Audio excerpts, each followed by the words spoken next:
All right. And we are live. And it's time to go to our intro.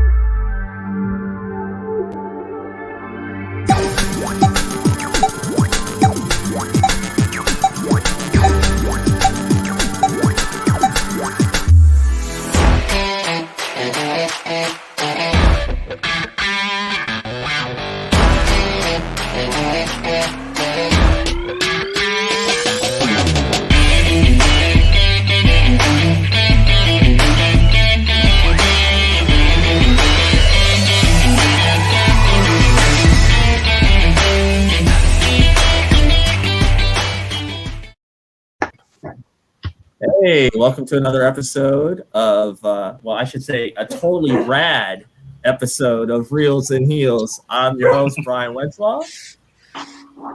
Nicole and our co-host, Willow. How you doing? Excellent. Whoop. Excellent. My watch is going off, guys.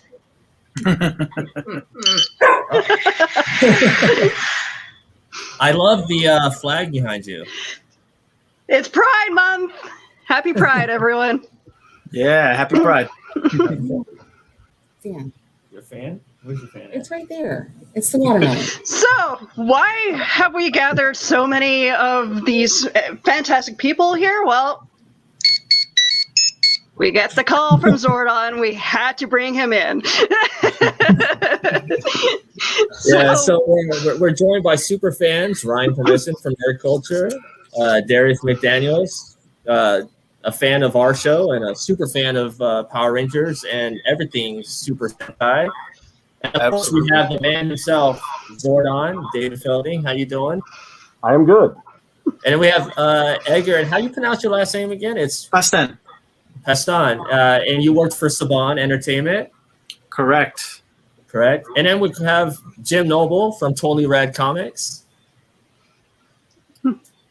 So,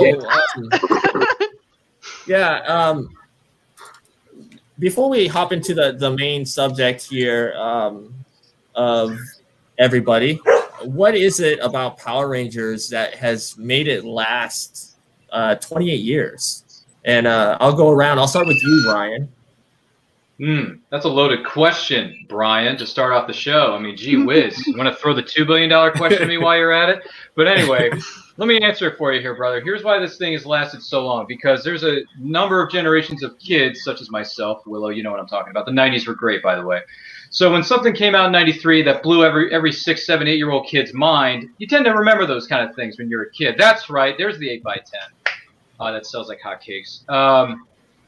It stands the test of time because it had different characters from different ethnicities, different backgrounds, different cultures, and it brought them all together. It was about a group of 5, which later on became 6. Well, don't worry, Tommy. We'll throw you in there.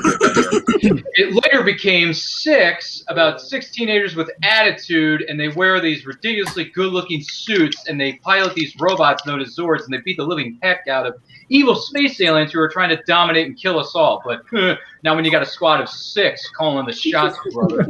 So it lasts because all the generations remember it, and we may have gotten a few life lessons out of it. For instance, the power of teamwork overcomes all, Brian. Mic drop. There you go. You know what? I think he just answered for everyone. That's actually the perfect answer. So, David, how did this come about for you? How did all this happen, man? It was a combination of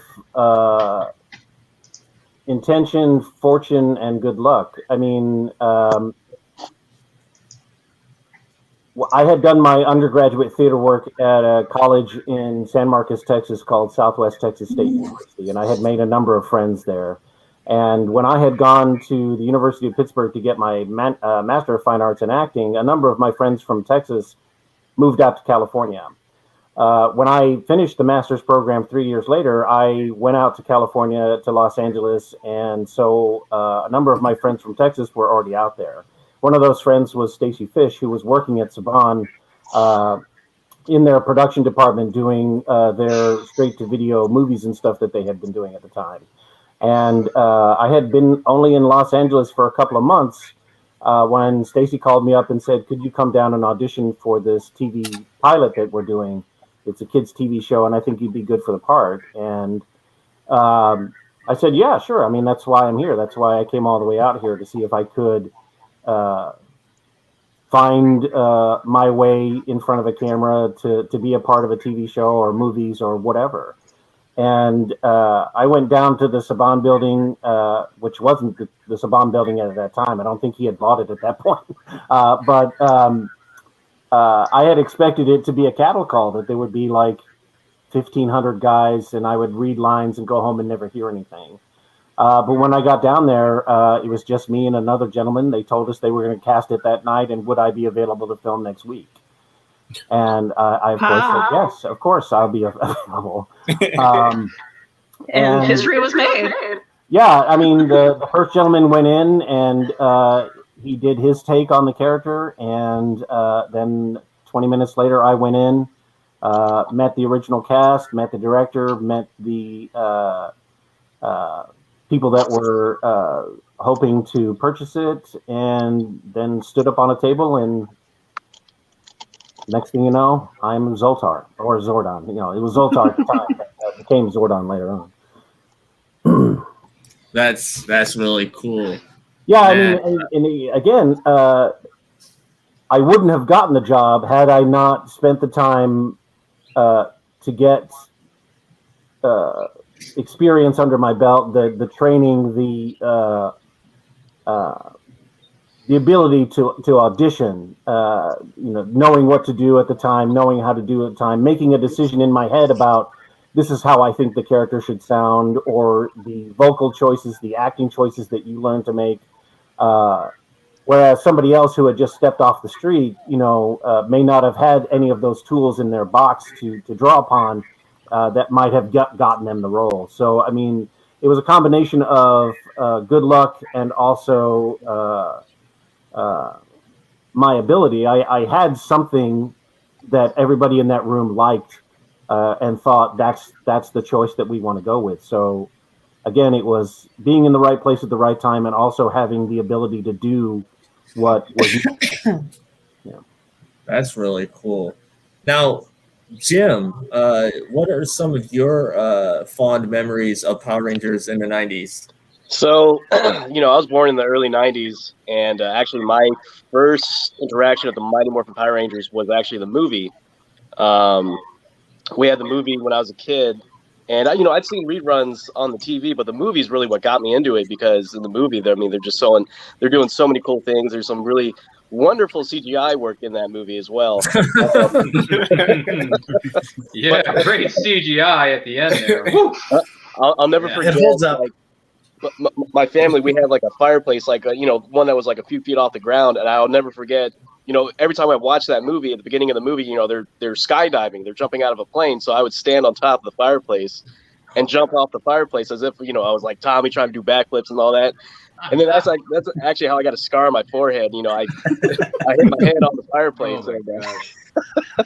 But yeah, man, I want to compile a list of how many people were injured because of that movie, if not the series. Oh my god! It's funny how Jim says that it was awesome CGI in that film. I think all the budget probably went to the soundtrack, because that was a great soundtrack. Yeah, Sammy Hagar on the soundtrack. Dreams, baby, dreams. Yeah. I mean, you also had Red Hot Chili Peppers too. So, well, I mean, if you guys know history about Mr. Saban, he is a musical genius, and because of that, I think you get a lot of what you guys remember, what we all remember about the series, is that that guitar riff to begin the whole thing. Alone puts you in the mood for what's about to happen. Power Rangers would not be Power Rangers without Ron Wasserman and the music. So true. That show. Yep. You guys were talking about what makes Power Rangers so recognizable, or how it's lasted for 28 years. The music is a huge part of that. There was a number of factors that came together to make lightning in a bottle, and they captured all of them at the right time, in the right format, and it just blew everybody away. So, that I music think you also still gets captured me. a little bit of that, David, and what you were talking about with your experience. It's not enough to be in the right place at the right time. the way that Power Rangers came in at that moment. It was also the preparation that you had, the talent that you brought to the table. And in this case, with Power Rangers, it brought a lot of things, actually. It brought a lot of things that were unexpected of a children's TV show, as well as, just the type of action that was in it, the lessons, the visuals that were all there. I think it was just, to your point, it was perfect place, perfect group of people. Yeah, I mean, it's action oriented. It's exciting with a big dash of humor, and the cheese factor is also part of it that makes it fun and exciting, and just so many little elements that were all brought together by all the people that were working on it. I mean, because Saban had been trying to pitch this thing for 5 or 6 years before it actually got off. Oh, wow. And when I went into audition and they told me what it was about, I immediately got it, because I grew up watching Ultraman. I grew up watching Kaiju and stuff, the kind of goofy big giant robots, rubber monsters from Japan. I love that kind of stuff. So when they told me that that's what it was, I was like, well, yeah, people are going to freak over this. And the other factor that really contributed to it making a spike into everybody's social or pop culture awareness was that the day that the show aired, the toys were already in the stores. I mean, the kids could watch the program and say, I want to play with those, and all they had to do was go down the street, open the door, and there they were. And a lot of other shows, you had to wait 6 months before those products appeared. But because of the savviness and the marketing and the advertising genius that went into the whole thing, they knew, right from the beginning that this is going to be it.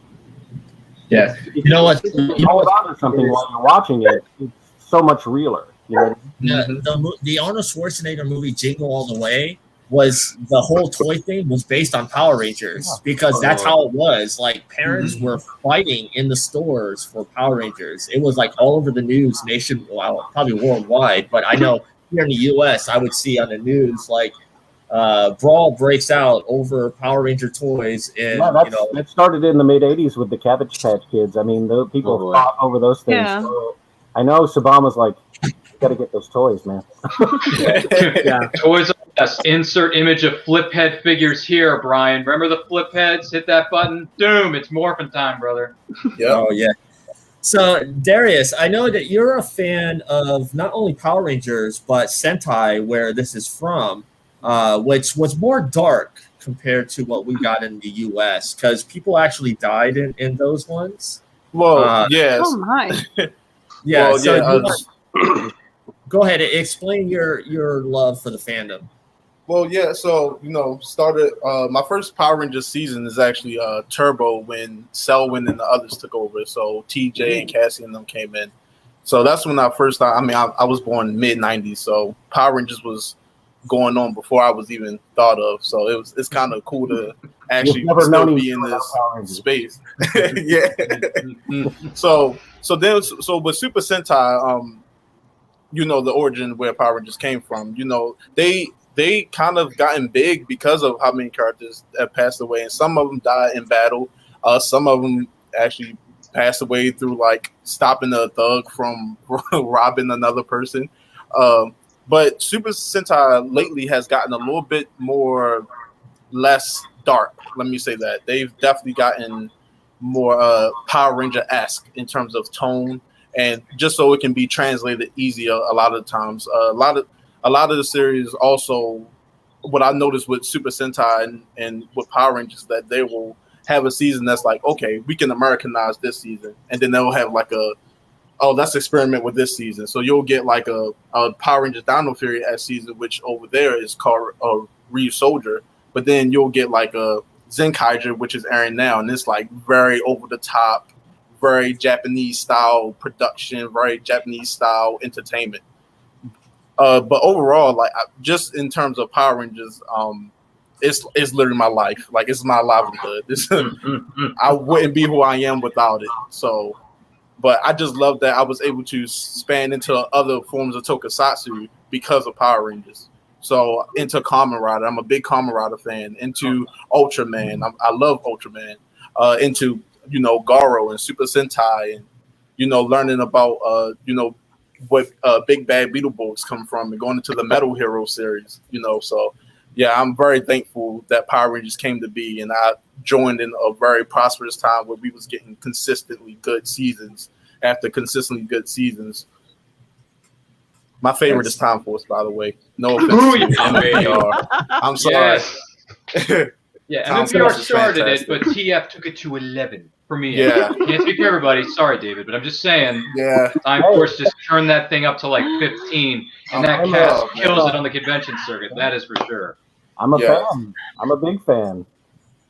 Yeah, can I just say that I've met Jason. So have I, Brian. He is a super nice dude, like really nice. Spends a lot of time. Like, it's not like, oh, hi, how are you doing? Goodbye, next. I mean, that's what I like about the Rangers in general, is when you meet them at conventions, they actually care about their fans. They make the time. There just to be there. Yes, absolutely. I don't know about the casting process for Power Rangers, but almost without exception, the people that they cast in that show do really sort of have the heart of a hero, and they embrace the mantle of the hero. And so when you meet them, they are generally very genuine, very warm, and they understand how important the show is to the people that watch it. And so they try to be very respectful and to spend time with the people that come up to them and want to talk to them and share their stories. And so that's, I think that's another factor of why the show has lasted for 28 years, is that the approachability of fans being able to connect with the people that they see. I know at least myself, I try to uphold the ideals that these guys have, and try to be very open and accepting of who they are and why they like the show and stuff. And to me, it's very humbling to be a part of it, to know that something I did for a very short time 28 years ago still has an impact and still helps people. To me, it's one of the proudest things of my life, is to know that the positivity that it generates continues to go outward. So yeah. And the fact that, like, for me, I wanted to learn all the moves as much as I can, and I actually learned how to cartwheel because of watching Power Rangers. There you go. Well, before I ask Edgar about how he got involved with Saban, I do want to hear from the ladies on your point of view of how you were looking at Power Rangers, because you did have females that were being represented. So, like that, I mean, I don't think you really saw that in that type of children's action show, really. By the time it got to me, I was 13. So like they were still older than me. So it wasn't to me like a kid's show. So I didn't really get it. So but I watched it and I was like, geez, this girl she was sass, like, okay. One of them was more like me because she was quiet and she was that quiet, didn't let anybody get to her, but Kimberly was not, and I was like, Kimberly is like every girl I don't like at school. So sorry, Wow. I actually did meet her, and she was actually nice, but her character was that like the girls I didn't like in school. But I did like the fact that she could, go out and save the world. We all wanted to see that. Yeah. For me, I think what I enjoyed most about Power Rangers was the villains. And as much as I loved Rita and doing her voice, and my friends would always ask me to do Rita's voice, I absolutely loved Diva Talks because she was sassy, sexy, and just, you know, like her plans were pure evil, but she did it with such grace. So, side note, because in our department when I started teaching, because Power Rangers was still on, and it was something we grew up with, the literacy coach that came in and actually made me cry, we all nicknamed her Rita Repulsa so that nobody would know talking about her. So, because we were like, one was the Dragon Lady and the other one was Rita Repulsa. So you couldn't tell which, like, we couldn't say the, you know, we had to like elaborate which one it was. So yeah, she was Rita Repulsa. Nicole Jobin, ladies and gentlemen. I'm telling ya. So Edgar, who had worked with Saban, how did this come about? For me, my involvement was, I have to say, it was kind of happenstance. I happened to know somebody that was already in Saban, and they recommended me to fill a temporary job, which was basically in the product development department. And I was like, yeah, sure, I'll take a job for a few months. And I happened to like Mr. Magoo my way into a lot of different situations. And I got there, and it was like the easiest job ever. They were like, sit down and watch Power Rangers and learn all about the, this and that. And I was like, okay, cool. I can do that. And I can tell people what to do. But, they would send us. So basically my job there was like a style guide police. Your t-shirts, the t-shirt manufacturer would send the designs in to Saban, and I would be in charge of going, well, this part doesn't go there. It goes here. This goes over here. It's the wrong red. It's, all the boring stuff. But, honestly, that comprised about 10% of my day. And the rest of my day was sit down and hear, watch Netflix all day. So for me, it was like, oh, cool. This is a cool job. And that, that eventually turned into a lot more work and a lot more responsibility, which was awesome. And it was welcome.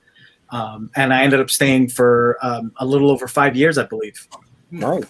5 or 6 years, somewhere around there. Nice. And this was at the time that he had bought back from Disney, right? Yeah, just months after. They were basically, it was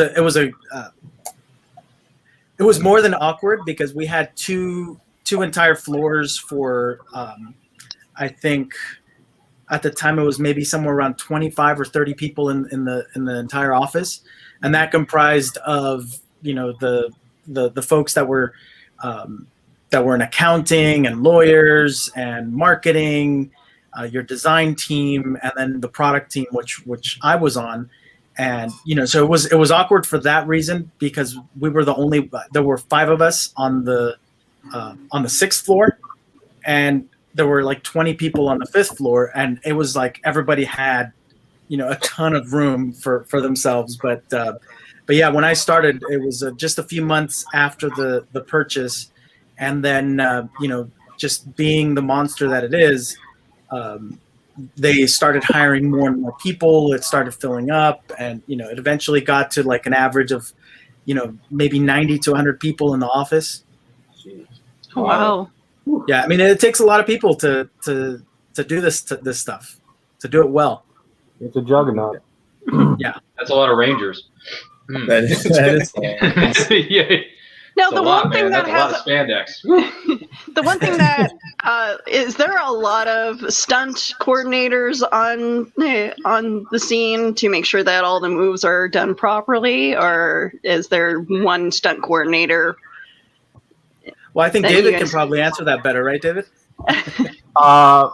Only by proxy, because I was never really on set with anybody. My character was filmed one time, and then, much like the Japanese footage, it was just recycled for the life of the character. I just went in to do voices, but from hearing the other actors that were there 16 hours a day filming those episodes, they had a number of stunt coordinators. They did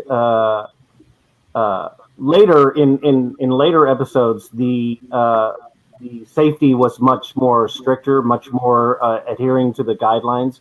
But I do know that in those early days, they took a lot more risks, and some of the stuff that Austin and Walter and David and Amy and Twee did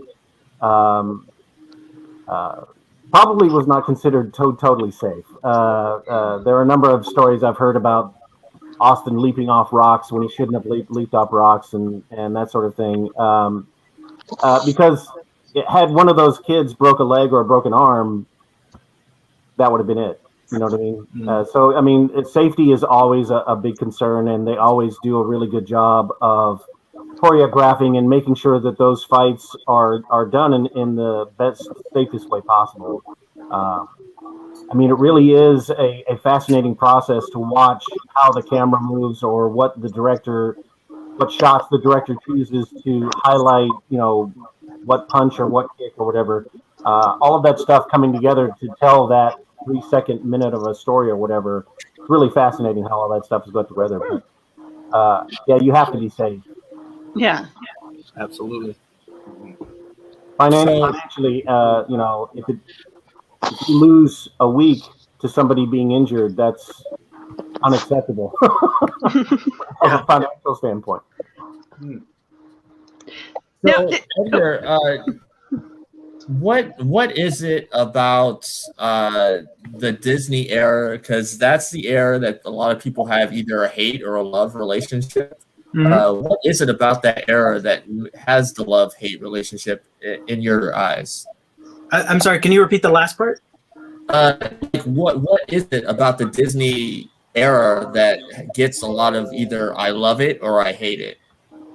Well, I think you know, I think it all goes back to the cast. At least for me, I can't speak for the fandom at large, but I would say, you know, you brought him up earlier, Jason Font and Aaron.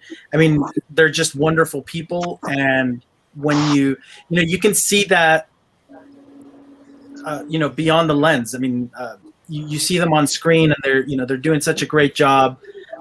They do so much for the storyline, and the writing was, you know, for me, I can only say, from what I've seen and heard, because I was part of the big history book that we made for the coffee table book, I should say, that we made for Power Rangers. And, you know, hearing some of the stories about, you know, why people loved it and everything, you know, I didn't really come across too many people that were on the opposite camp. You know, I think for the most part it was, you know, it sucked that they put us in the later time slot, but, you know, other than that, I didn't really hear anything negative about those seasons. It was definitely, you know, before my time being involved. But what I can say is, you know, the love that people have for the casts that were there before. You know, I think I spoke to Chip once about it, and he said the same thing. I mean, it's all about the cast. Yeah. If I may interject, because the Disney era is kind of like an era where I was really enthralled in Power Rangers. And I would say this: the Disney era had this. Well, one of the main things that I liked about was the special effects kind of got bumped up. Oh yeah, you can tell with the way they'll morph, and then you can see the background fireworks completely. Like, instead of it just being smoke, you just seen the fire and the explosions. They used a lot of the technology on the suit, so where you see a monster slash the suit, the small explosion that'll come off the suit. Right. They did that a lot. The slow-mo shots where I guess the effects itself were done up where it was less practical, but it was more serene in the way that they displayed Power Rangers. So if a Ranger got kicked, you can see the vibrations come off the Rangers and they fly back. And then, or if something got exploded, you can see them. It was kind of practical, but giving it an updated feel. And that's what I think Disney did. And they also got a lot of characters that, you know, in the past, and I don't want to discredit the Saban era because they did this too, but in the Disney era, it seemed like they got a lot more teenagers, to say the least, where like they felt like teenagers, where it was more characters that we can relate to in terms of the mindset where we really could be these characters more so than just seeing these characters on the screen. We can really, like, one of my favorite seasons of the Disney era was probably Ninja Storm, where Ninja Storm was just a bunch of Rangers who were just, you know, bikers, and, you know, they wanted to do motocross and surf, you know. So Disney had a lot of seasons where the characters were just this kind of fanatical teenage dream, but also with relatable characters that were like, hey, I can see myself knowing, you know, Connor or Ethan O'Kara from Dino Thunder, or I can see myself meeting, you know, the Mystic Force Rangers. So I guess you can credit that to also the Super Sentai during that time as well, because they were creating more lighthearted seasons. And so a lot of Disney era seasons became a lot more lighthearted, but also still had that, I want to say, that Neo Saban kind of feel to it, where the risks felt real still. It wasn't just an all kiddie season. Like, the risks felt real. And especially in something like SPD, where they were a task force, essentially. You know, this was really the first time we've seen Power Rangers since Lightspeed Rescue, where they were like, and Time Force, where they're like a task force, but they were not just protecting, you know, the Time Force was protecting time, but really they were just protecting the year 2001. Yeah. But SPD was protecting the galaxy, and you felt like a uniformity. You felt like, you know, you go to this part, they felt like the Green Lanterns of the Power Ranger universe. So I guess it's just the different types of tropes that you can relate to that drew people to the Disney era. But you also, you know, you got Operation Overdrive, where that was a little rough for all of us. And you know, well, you know, I have to say that yeah, you picked up on something very important. The production, or the way that they approached production in the early years, as opposed to the Disney time, was very different. They had very, very different budgets, right? When they did the initial pilot and all the way through, you know, I would say 2/3 of that first season, it was all shoestring budget, and they had to do, you know, a lot of things in a very, very practical way. You know, whereas once it got sold to Disney, you're talking about completely different budgets, completely different styles of approaching a production like this. And I think, you know, for me, I look at the early, you know, that first season, the early episodes, and I learn a lot more personally, not to throw shade on the Disney stuff, because that's the way things are made now, right? You have a lot of CG added to things to enhance, but you know, I grew up with like Indiana Jones, Star Wars, all of those things where it made you like you could see it and go, you know what?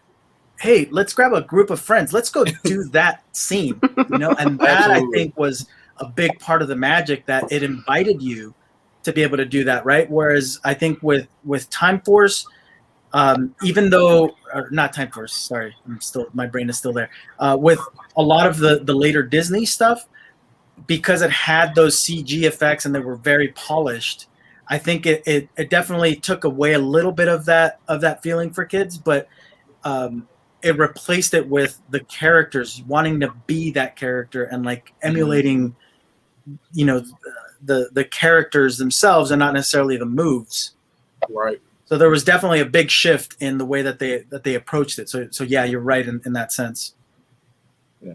Now, Jim, with you being a comic writer, do you like how they took a show that wasn't really known for the writing? Because come on, that was part of the cheesiness of the original series. But Hey, it had good elements of slapstick. It had green with Indy. but like in the writing of the comics, a lot of people in the comic industry have gravitated towards that comic. Do you want to talk about the comic side of things as a creative yourself? Like, do I want to talk about the Mighty Morphin comic series, or do I want to talk about how the Americans adapted the Japanese version? You could talk about both. Well, I mean, it's something that's still done today with multiple TV shows. There's shows like The Office. The Office was a UK show that got brought over to the US, and probably for the better. Was way better in America than it was in the UK. It's one of the greatest shows of all time. So to see American adaptations of foreign television series, films, sometimes it's better, sometimes it's worse. In the case of Power Rangers, especially the Mighty Morphin, it's done very well. And then as far as comic books go, you got to remember when they started putting out the Mighty Morphin Power Rangers, the comic book series, all the fans of the Mighty Morphin Power Rangers, they're in their 20s.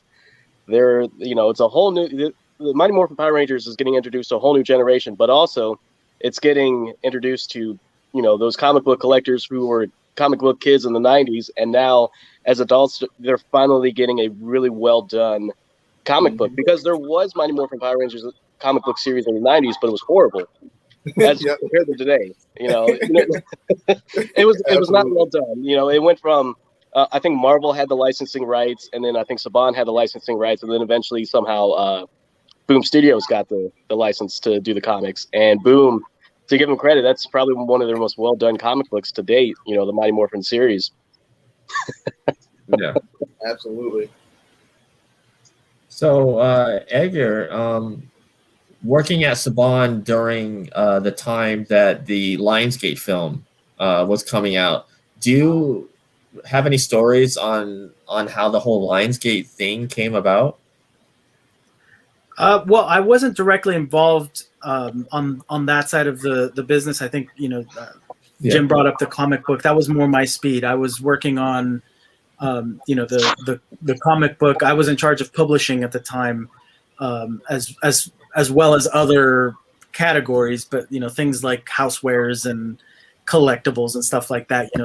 Ancillary items, as far as I was concerned, because my main concern and my main focus there was both digital, so the apps, and also publishing. Those two by themselves were monsters. So I tended to focus a majority of my time on that. But being on that team that worked on the comic with Boom, I did have a lot of contact with our production team, our the producers, and the writers and all of that. Because of the comic, a lot of things were definitely I think the writing staff for the comic and the writing staff for the show were definitely on the same wavelength, and it helped for them to see each other's work, and as far as the movie, you still had Brian Casantini at the top,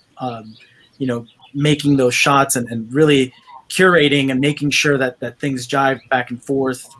So as far as the movie, I think I can share, my little sliver of insight, which was basically speaking to Brian and consulting with him every once in a while when he would share an image that he was really excited about, or they definitely kept the storyline and visuals very, very hush hush, but as far as the movie, it was really pretty much Brian Casantini, Melissa Flores. They were both very, very much involved in that side of things. Okay. So there was any in the office, even though you were in different departments, did you find out when everybody else found out that they were going to do a Lionsgate movie, or was there kind of ramblings in the office saying, there might be a new movie coming? Well, we had a pretty big heads up, because we were in the product department, so we were in charge of both the licensing team and licensing, marketing, and product got a head start on things, because of course licensing needs to go out and sell this stuff, right? They need to go out and pitch it and make sure that somebody is making product. And for us, we had to brainstorm ways of infusing product and, just kind of getting everything ready and all the ducks in a row before it was announced, before, things went out there. And so, yeah, we did definitely get a heads up, and it was very cool because it definitely made me feel important. Now, I know since you were at Saban at the time that this movie had come out, without, I don't know, saying anything bad, because I thought the movie was decent. Now, I really enjoyed it. In your own view, I thought it was great, personally. What did they do right, and what did they do wrong? Like, what made it fail at the box office, in your personal opinion? Oh, well, yeah, I definitely think that there's Are you fucking kidding me? there's a perspective there, right? I think it definitely, the movie did everything that it was supposed to do. It told a story about the Rangers. There were a lot of great things about the movie, and I think the guys chimed in just now. Ryan and Darius were mentioning that they enjoyed the movie. I think there's a very fine line in the fandom. There's either fans that are like, this is for me, and I don't care about anybody else, and there's fans that are just like, I love it because I grew up with it, right? And balancing between the two, it's definitely not something. I think we talked about this the other day. Power Rangers itself is a very tough nut to crack, because of the span of the fandom. You have fans like my son, very big fan. He's now 6 years old, but he got into it when he was 4, and he was doing the moves. He was he was all about it. And you have him watching the movie at the same time that somebody our age, maybe in the mid 40s, is watching. They do a really great job of feeding those crowds, but I really think that there's a lot to say about them having to balance, and they did a great balancing job. I think did they fall short at the box office? I think internally we would have wanted to see a lot more money, but it was just a perfect storm of bad luck, I think, of just being delayed and having some news leak early. There were a lot of things that happened that maybe the fandom doesn't see as a whole, that we internally ended up, I got a lot more gray hair those 2 months before and the 2 months after, because of all the drama that was happening. But I think the movie did what it was supposed to do. I think the movie told a great story. The movie brought a very 90s story into modern time. It could have used a lot of other things that I think we could nitpick at little bits and pieces here and there, but overall, personally, I think the movie did exactly what it set out to do, right, David? I think. Yeah, I thoroughly enjoyed it. It was very interesting to be sitting in the audience and hear the name of Zordon, nobody looking at me. But as far as what it set out to do, I think it did everything that Edgar mentioned. It told a story. It tried to bring a little bit more reality to this super fantastic idea of kids being able to transform and fight against alien heroes or whatever, or alien villains or whatever. I really enjoyed a lot of what happened in it. Again, as Edgar pointed out, there are things you can nitpick, but from somebody who was a part of the original, it was a win-win for us, because knowing that they were going to do a new movie, it generated interest for the past version. And then when the expectation for the movie didn't reach the heights that they were hoping for, it generated more interest in the original version. So it was a win-win for us. And any time that the franchise gets an injection of new life, it's great for everybody. The fans win, we win, and it just keeps the ball rolling, and that's fine. That's awesome. I think Jim had a question. He's been like holding up his finger for like a long time. So he's so patient. Go ahead, Jim. So I was just going through, because I grew up in the '90s. There's a lot of Power Rangers series in the '90s, and a lot of memorable things that happened. Yeah. And since we're on the topic of movies, now I don't know if any of you guys remember this at all, but there was a movie called Starship Troopers, right? Oh yeah. And that was a great movie, and I saw that movie as a kid, although I probably shouldn't have, but I saw it as a kid. My dad was the only kid in the theater. My dad took me to go see it. It was awesome. But what I remember is that there was a season of Power Rangers, I think it was The Lost Galaxy, where the first episode, the first 2 episodes, where literally they used the same props from Starship Troopers. Same suits.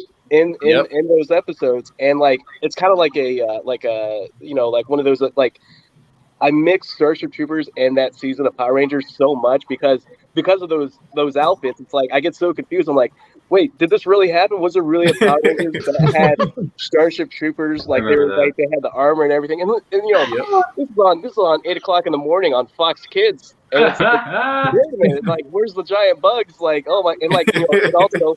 This is also the same time where there's the Starship Troopers movie, but then there was a cartoon series that it didn't last very long, but it was also going on around the same time. I absolutely love that series, by the way. That was a great series. I have it on DVD. You have it on DVD? Good for you. Wow.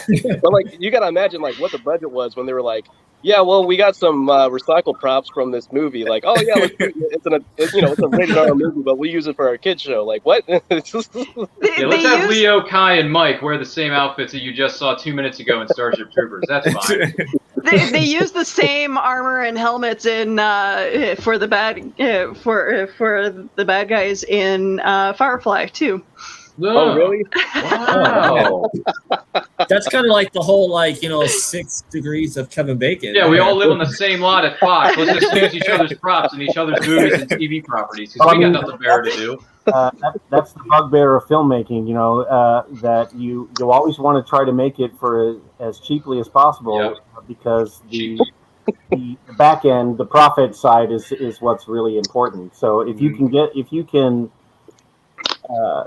do a AAA title with a budget of $1 million as opposed to doing a B movie that has a budget of $5 million, you're gonna, that's the whole juggling act of movie and television. So I think that would be the best job to have Edgar's job and go into the prop room every day and be like, hey, I can use this. You know what's funny is because we were my team of 5 people. We were on that 6th floor, like I mentioned. I think I mentioned it in the pre-show, because when I was hired, there were so few people. Basically, that 6th floor ended up being a storage locker, and we had all of the suits in an office next to us. So there was basically like a giant locker in this office. And let me tell you, it was fun to be able to go in there and throw the shoulder pads on or that kind of thing. It was Halloween every day. But man, was it stinky. It reeked.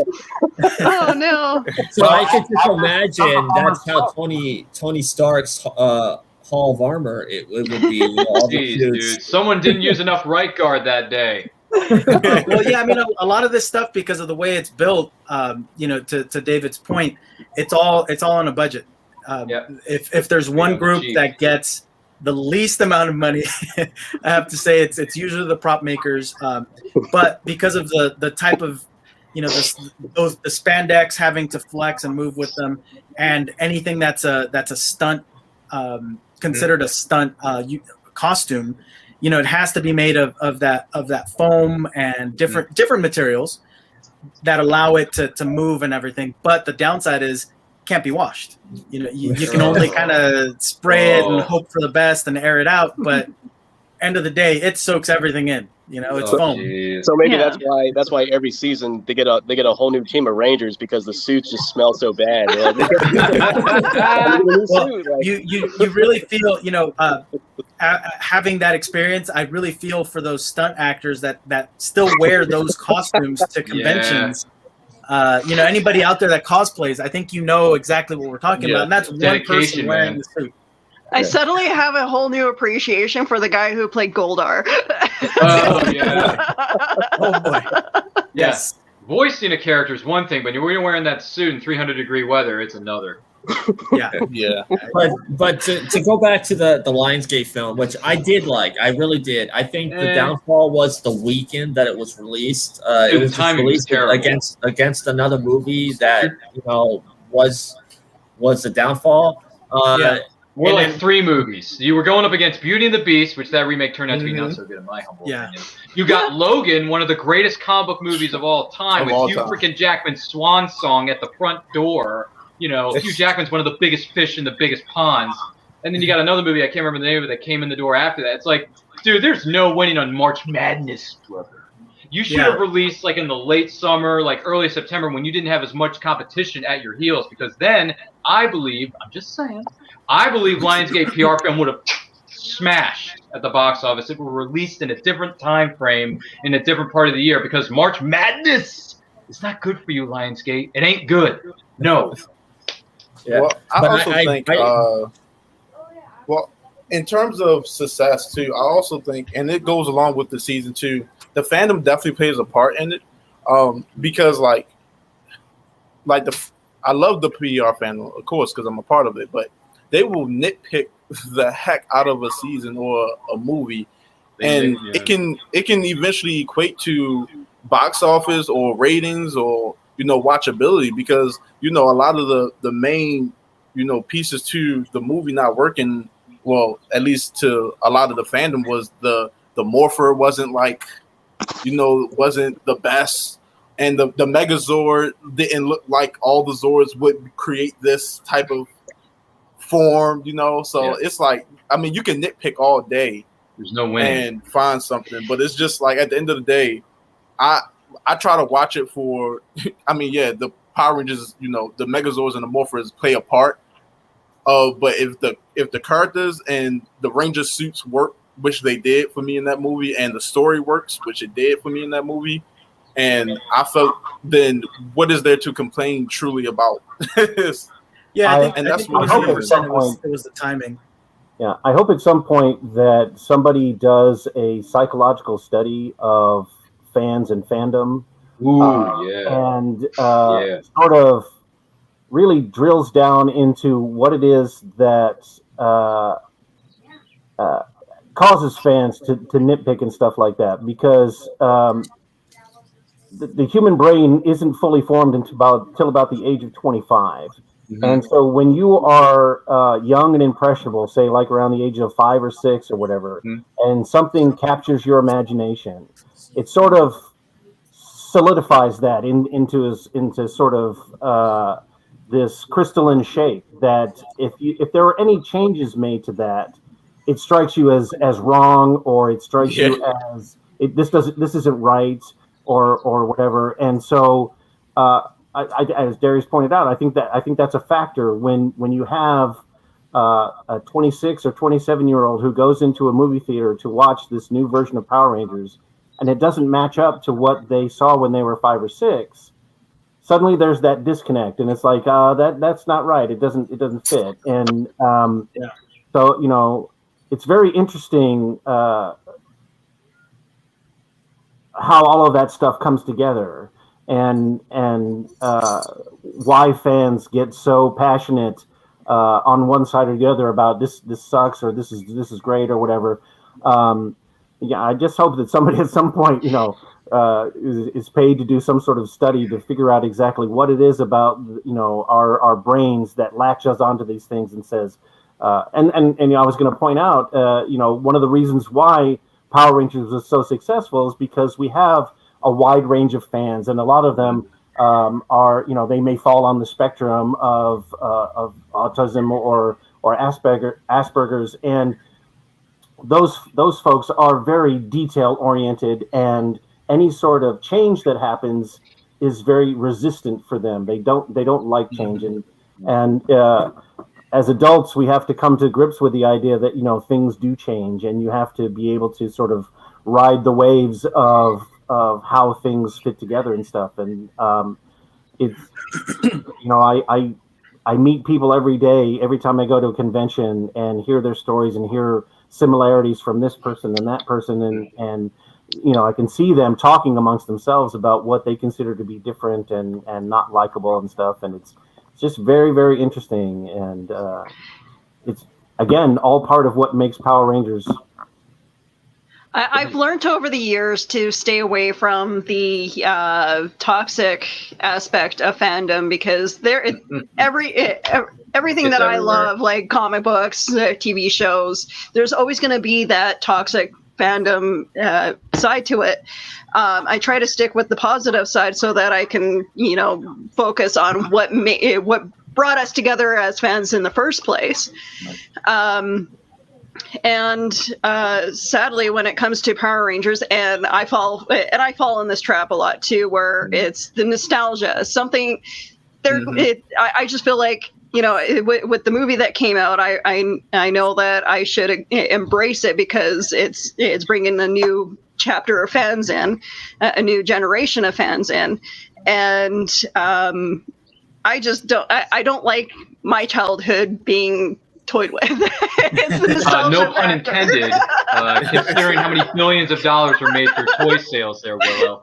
No, in all honesty though, look, I went in there, the promos for the movie were great, and when the movie lives up to the trailer, if not surpasses it, in where I'm sitting, if it surpasses the trailers, for me, it's done its part. It's done its job. Yep. It's a great film. The cast was great. The character arcs were really good. Could they have dug deeper with Trini and Zach? Absolutely, they could have. Sure. With the three that got more screen time, out of respect, Billy, who has autism, I work with autistic adults at my job, and I have Asperger's, I have autism myself. So when I see Billy rocking the blue suit, which, by the way, blue is my favorite color regardless, he's rocking the suit, I'm thinking, dude, this movie's going to go places. And unfortunately, because of the timing, Logan, Beauty and the Beast, really, that failed. But aside from that, the movie's great. I don't care what anyone says. I walked in there to have fun, and I walked out of the theater with a smile on my face, especially when you chime in with the 95 movie theme song when the Zords are running along the highway, and you hear the theme song. I'm like, oh, like the fans lost our collective mind in the theater. And when you're doing that in the theater, ooh,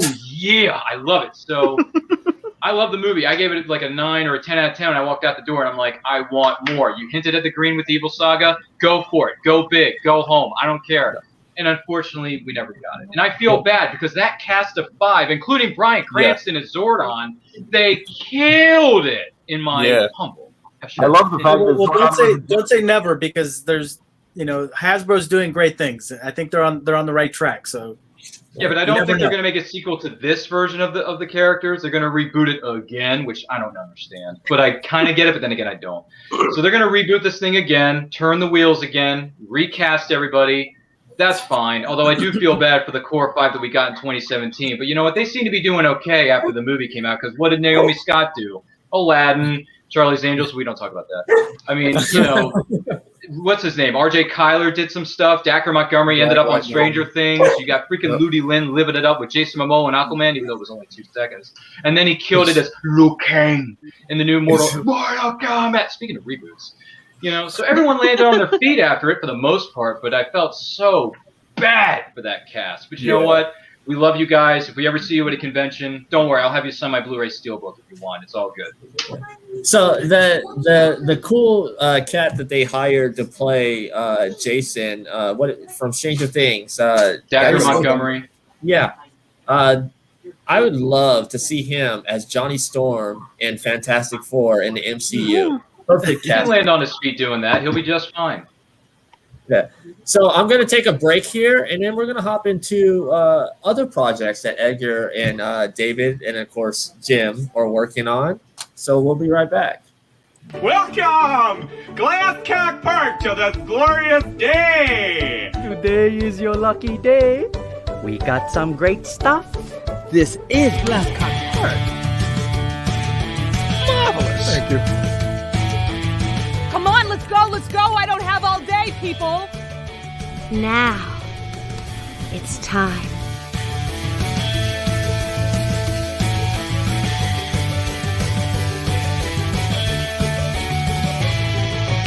Tell your friends, huh? That was great. Yeah, that's our scripted series that are coming. I just got one more promo to hear. I'm GW Pomager. I'm Dina Marie. I'm Sage Ia. I'm Thomas Carter Rochester. Hey, I'm David Thompson. Hi, I'm Kevin. And I'm Mia. Hi, I'm Mark. Hey there, this is Dave Adams. Hi, I'm Rosemary Rose. Jerome Conner here. Hey guys, it's Josh Bauer. It's Willow Schuyler. I'm Cosplay Michael. It's your boy Country. I'm Ryan Permison. And I'd like to ask you guys, please subscribe. Please subscribe. Please subscribe. Please subscribe. Please subscribe. Please subscribe. Please, please, please subscribe. Subscribe. Subscribe. Subscribe. Please subscribe to HWWS Web TV. Great bunch of people. And don't forget to smash the bell. Ring that bell. Smash that bell. Hit that bell. Hit the bell to be notified. Hit the bell to get notified of new shows and videos. You're going to want to do that, so do that soon. So we can cross that 20,000 mark. And get us to 100,000 subscribers. To 1 million, and 10 million, and 100 million. On HWWS. Web TV. You'll really like it. I guarantee it. Thank you. As you can see, we're a bunch of misfits. Yes. Yeah, we got no lives. You can say we're a bunch of dorky people who have way too much time on our hands. Way too much time, way too many fandoms that we crawl into. We just love them to pieces. And by the way, if Thomas Carter Rochester is watching this, we missed you, brother. We wish you were here on the morphing grid. Yes. Well, we'll have to do a revisit soon, though. You mean a reboot, like they're doing at Hasbro? Yeah, they're rebooting everything apparently. So, David, outside of Power Rangers, you want to go ahead and tell us a little bit of what you're doing? Yeah, I mean, after I left Los Angeles, I moved back to the East Coast and got involved in the video game industry. I did voices for video games. I did QA work for video games. I ended up writing and designing for video games, and that fed into my aspirations to be an actual published author. So that's what I am. I've had quite a number of short stories published in anthologies, and I am currently working on a series of novels about a character named Lincoln Bright, who is a what I call a sensitive. He is attuned. He can see and hear things that other people can't, and these entities are very malevolent and eat away at the fabric of reality. And so Lincoln is trying desperately to fight against these things, and also an apocalyptic cult that is trying to bring about the possible end of the world. So that's currently what I'm working on right now. You have my attention. Oh, you brought out the Leo DiCaprio line that I was going to use. Thanks a lot, Willow. But yeah, you got my attention too, David. I want to read all of this. Yeah, Willow, can you go ahead and pull up an image of that book? Yeah, the first novel, Glims, came out in February of 2020 or 2019? 2020, I think. And book 2, Gaunts, is due to be released this July. And I'm currently wrapping up book 3 and moving on into book 4. So. That's awesome. That's cool. That's more phenomenal, David. That's more fun. Yeah. You knew it was coming, Brian. You knew it was coming. I was waiting for it too. Yeah. So, and what issue are you on now, David? On that? I am currently wrapping up the first draft of book 3, and we'll be moving into book 4 later this year. Nice. Very cool. Yeah. That's very cool. I mean, just to have 4 books, in out there is. I mean, I guess just to have 1 book out there is a awesome feat, but to be working on a 3rd and having a 4th one coming out, that's congratulations. Thank you. I really enjoy it, the process of writing and creating. I was going to say, you guys, were sort of like, ribbing yourselves about the promos and stuff, but you guys are creating content. You're putting yourselves out there and trying to highlight positive things, and so you know, pat yourselves on the back. That's awesome. Yeah, I mean, here at HWWS, we have the last count I think is like 14 or 15 different podcasts. Yeah, more like 1,500. 1,500, yeah. Because we have spin-offs, and then we have a reboot of another show, and it's everywhere. Oh, that's the wrong thing that I'm Glim, sharing. right? I'm sorry. Is the name of the comic, David? The first book is entitled Glims. The second book is called Gaunts. The book I'm working on right now is called Gifts. And the last book will be called The Dead. Nice. Oh, that's grim. It's like, hey, we start off with happy-go-lucky, and then we all end up dead in the end. Oh, boy. That's no fun. No, I'm kidding. It's going to be fun. Yeah, it's the black and white then one there instead. Yep. There you go. So yeah, this is the Amazon. This is all a Canadian thing. So if there's any funds that come up that looks weird, it's because it's in Canadian funds. Oh, Canada. No, it's all good. It's all good. So. And David, is that only on Amazon, or where else can that be picked up? Barnes and Noble. There you go. Yeah, I mean, it's out there. Yeah. Okay, Do you have like your own website? Because we do like to promote people, especially because we know those big corporations take a fee, and so if we can get the book directly from you, do you have a website? Hold on a second. Let me see if I can find it. And while he's looking that up, Edgar, so after Saban, or even during Saban, what other kind of creations were you working on? So I'm a busybody. I tend to keep myself more than busy. I'm a product developer.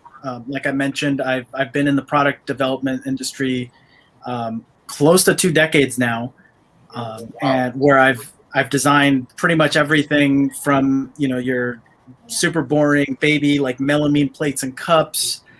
Did you say almost 2 decades? Yeah, almost 2 decades, man. You don't you don't even look like you're 16. I'm definitely just a tad over 16, but yeah, I mean it's been a nice I've had a great career so far. Looking forward to future stuff, but my latest project is very much like David. I started writing a story back in 2009 or 2010, and I kind of put it off and had it kind of on the back burner. And then once the pandemic hit, I had all of this extra time. I didn't have to commute in and back from work. I didn't have to do a lot of those things that took me away from my writing and from personal projects. So for me, I ended up picking this story back up, and I dove head first and wrote all kinds of scripts for it. The name of the comic book is Amerikaiju, and it is exactly what it sounds like. It is, or hopefully it is. It is a comic book about kaiju or monsters of the Americas, and it all revolves around I get it's one sentence, and it's basically, can a 5-year-old take on America's greatest mythical monsters and still have time for a nap? So that's the silly-ish question that I'm answering through this comic book. With my experience in Power Rangers, I think we talked about this before. My love stems from the monsters. For me, it's all about the monsters and all about basically seeing, how different we can make them and all. But here, I'm basically taking not monsters that I'm just generating out of my brain, but monsters that, as Americans, and I'm saying Americans as in South America, North America, from our continent, things like chupacabras. Some of us may know a little bit. The Momo or Jersey Devil, we might know a little glimpse of it, but what I'm doing is I'm bringing that lore and adding some design to it, really fleshing out the characters and throwing them into this comic, where my main character Ike takes on these mythical American monsters. That's awesome. That's right up your alley right there. It's totally my thing. Once again, in the words of Futurama, shut up and take my money. So I'll read it tomorrow. Honest to God, you put this in my lap tomorrow, I'm going to read it. Is this going to be a Kickstarter, or just how are we going to be able to get this? So I actually thank you for asking. I just finished up my Kickstarter, and that is for issues 1 through 3. It was successful. So anybody listening that supported, thank you. So we just finished that up. I actually went ahead and printed issue 1 ahead of time, because I really wanted to just knowing how crazy I am with details. I wanted to make sure that I did it right and I wasn't experimenting with people's money. So basically, I self-funded issue 1. Issue 2 is pretty much at the ink stage right now, and issue 3 is in pencils.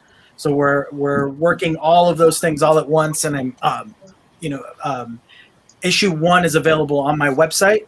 Thank you. Yeah, on the website it is available, and we'll have issues 2 and 3 coming in June. So I believe it's slated for end of this month, and then August for issue 3. But I'm hoping to get those in sooner than expected.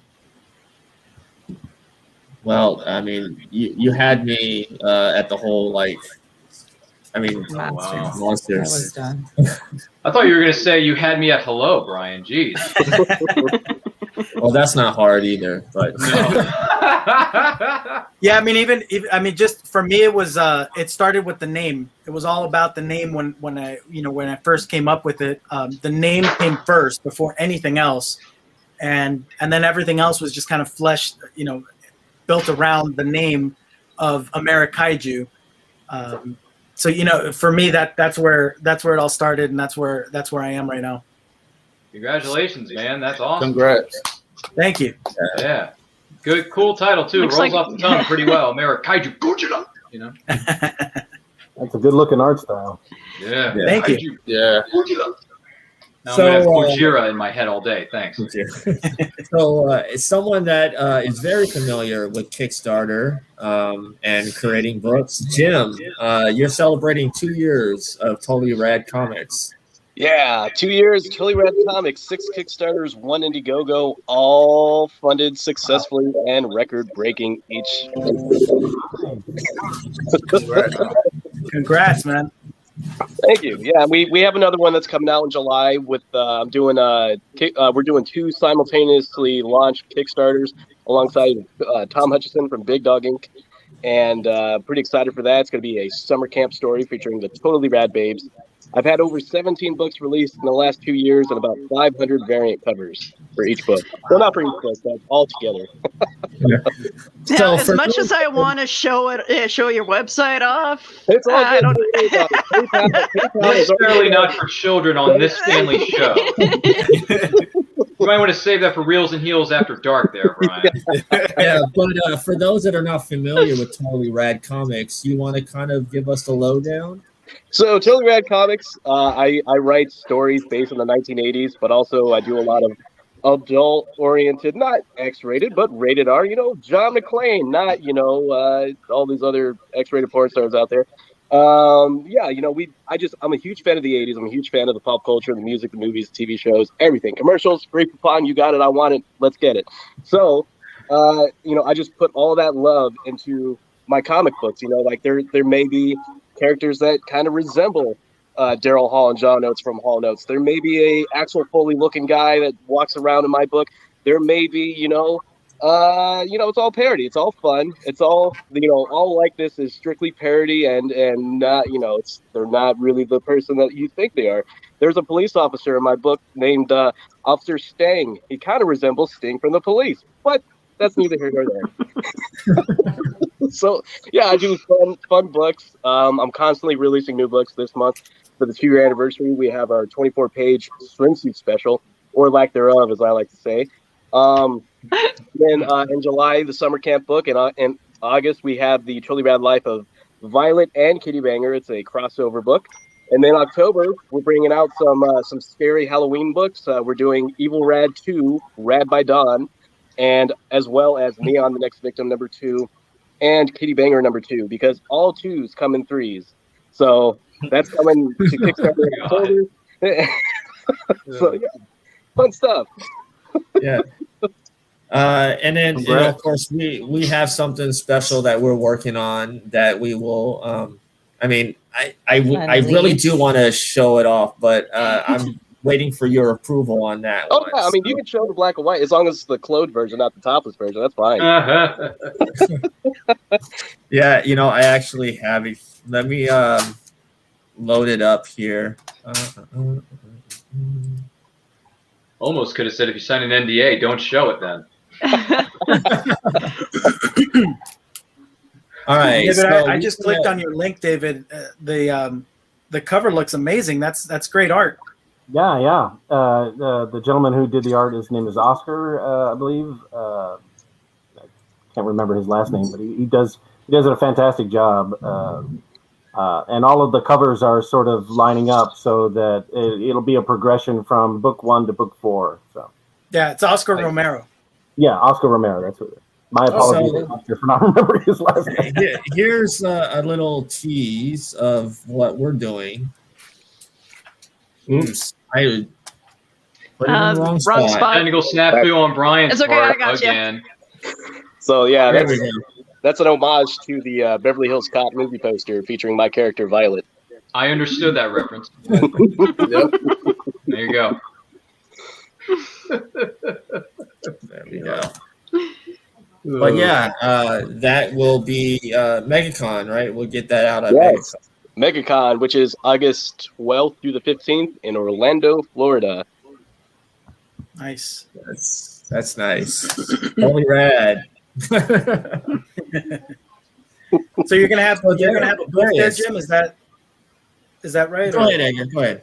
Yeah, I'll be set up at MegaCon. So yeah, so far this year, I'll be set up in MegaCon in Orlando. I'll be set up at a con the following week in Jackson, Michigan.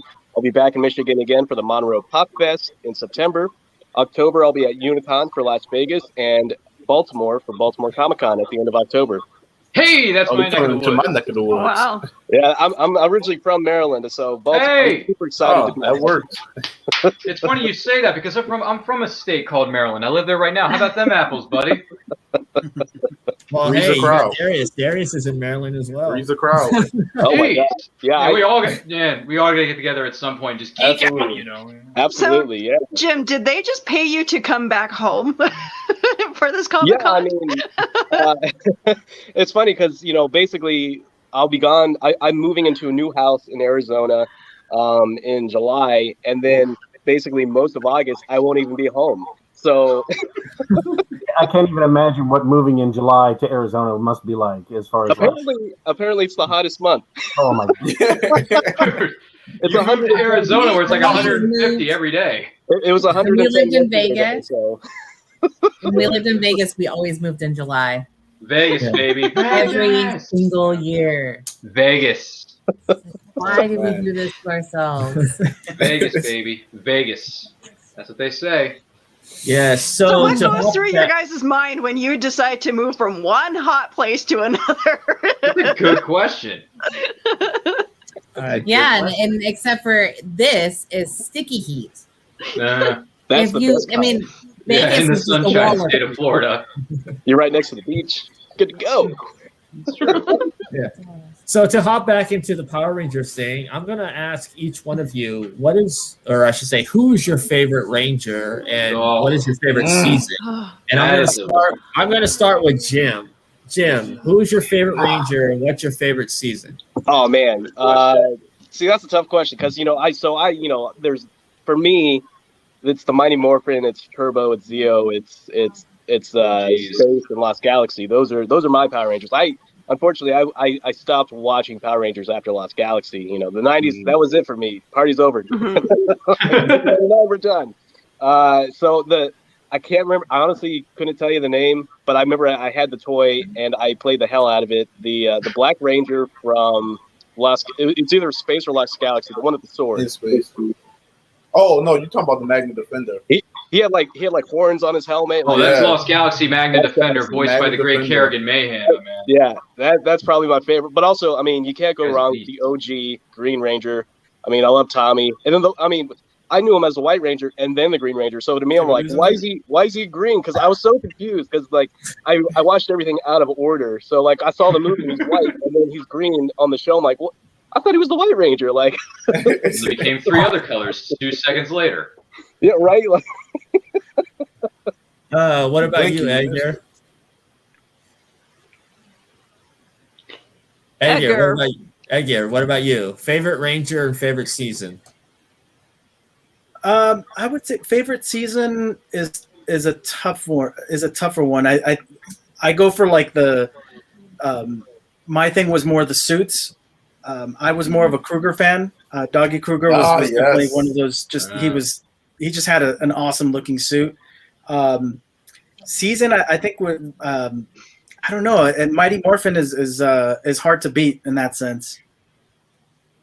Yeah.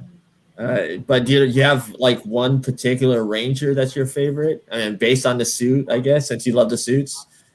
You know, I mean the one that was just like now I'm gonna blank on his name, but the Phantom Ranger.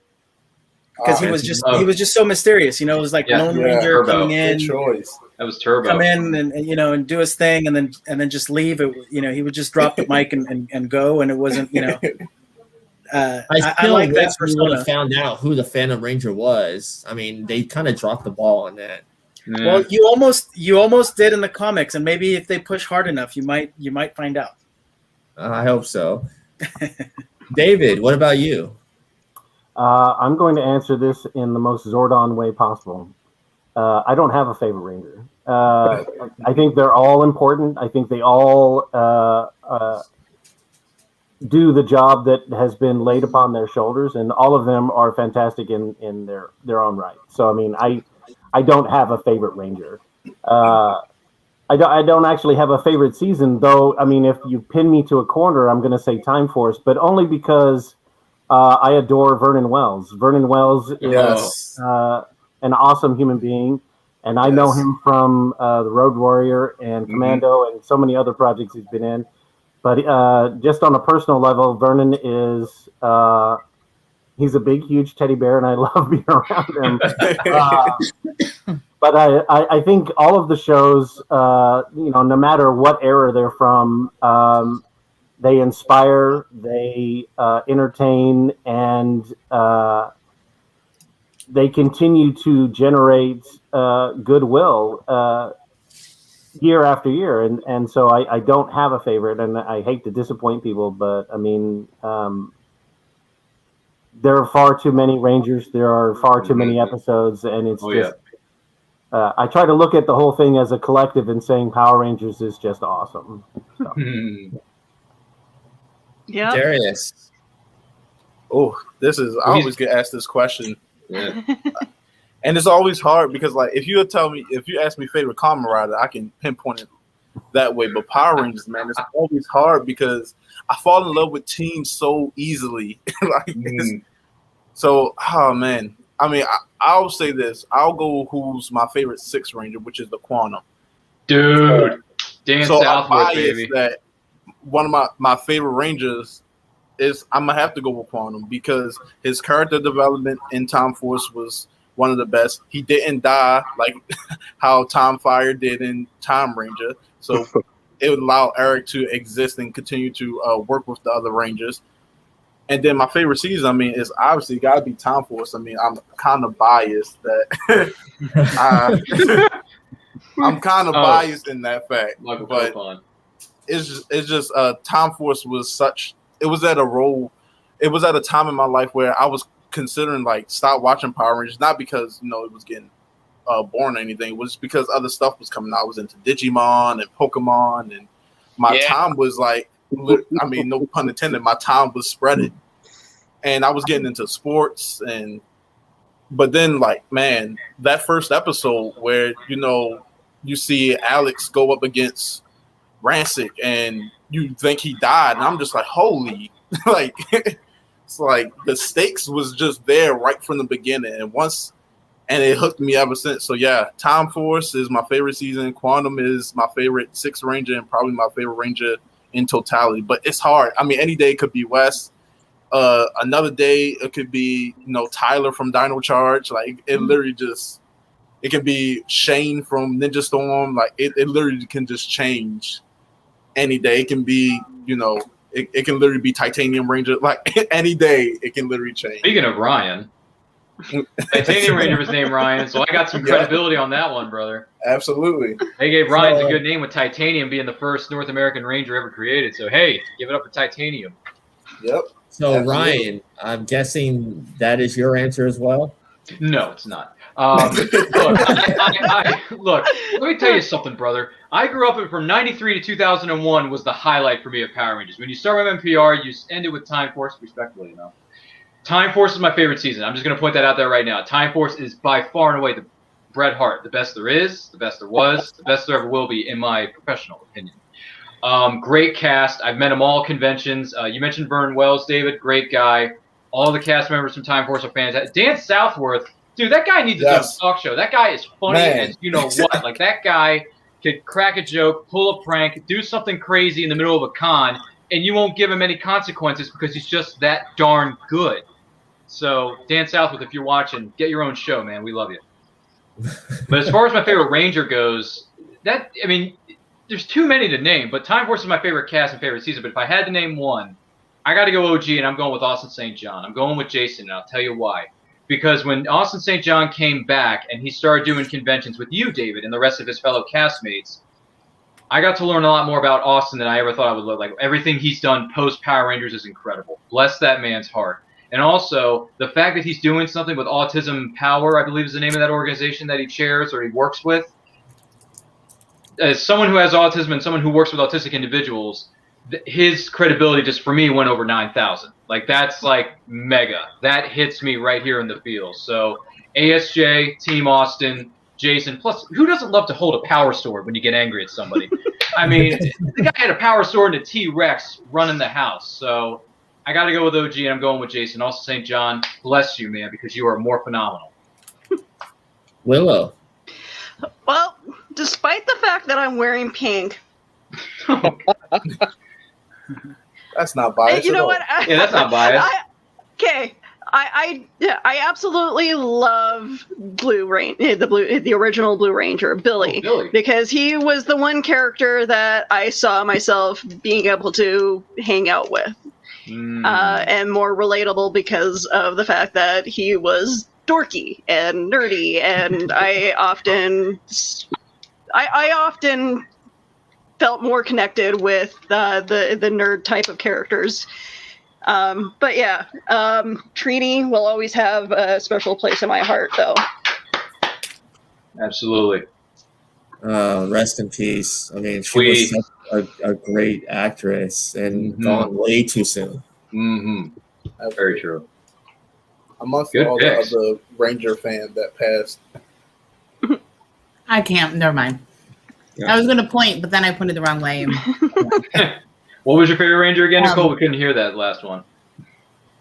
So I'm with you, Willow, because Billy was my favorite. There you go. Because I like him nerdy, I guess. I don't know. He was cute, okay? It was somebody that I could relate to because all my friends were nerds and whatever. And then, of course, the Yellow Ranger because Julie was just sweet and wonderful. And I don't know. It's sad that she was gone. But then later on, so out of the original 6, and then when I was babysitting and doing more of the stuff with my cousins, they watched Dino Charge. And I really liked Brennan Mejia. They're Yes.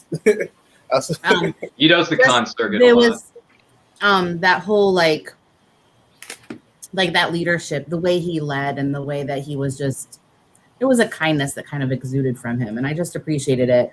I think mostly because the boys were both interesting children, and then later were diagnosed as Asperger's. So there was just that, like, they kind of like just enjoyed that show and enjoyed his leadership, I think, a lot. And then it just kind of like, it was the sweet part, I guess. I don't know. Hope they get to meet him at a convention one day. Also, you've seen the latest pictures. I've also seen him now. And then I was like, wow. I love Dino Charge. Yeah. There you go. Really? That's not biased at all. No. He's training for American Ninja Warrior, so that's cool. I mean, you're not. Darius, with all due respect, you're not the only one who has like 50 morphers in his closet right now. So. You should see my Kamen Rider collection too. Dude, I got like 5 or 6 morphers. Heck, I even got the Samuraiser from Superhuman Samurai Cyber Squad laying around, brother. That is, I have the original Ben 10 Omnitrix, so that's there you go. You know what's up. It helps to be married to a fellow nerd too, so that I can fully collect this stuff without having any guilt. No guilt. I stub my toe all the time on the Saba. Oh my gosh. Every time. This. Yeah, there's my Tiger Zord right there, Tommy. That's my Tiger Zord. This is an original piece. That's beautiful. Yes. Ryan is ridiculous. Like, everything is Green Ranger, White Ranger. Yeah, he buys there many is no pieces of other. art, and then he buys 50,000 pops every other week. So, you know. Oh, wait, did you say pops? Did you say pop? Wow. Oh, what is it that Darius has? Darius, what do you got? Those are the only Mighty Morphin Power Ranger pops we have. Whoa. Who did that? Who made that? So this artist, I can't remember because it's been 2 years since I've been to Anime Expo in California. But he does a lot of drawings, and they were doing they had like a supernatural one that Nicole, I think you will love. I have to get a picture of that one to show you. Mm-hmm. And so I was like, I need one that, I mean, I love Supernatural, but my little brother got the Supernatural one, so I was like, I need one that speaks to me. And then I just looked out of my peripheral, and I saw this one. I said, "Yep, give me that right now."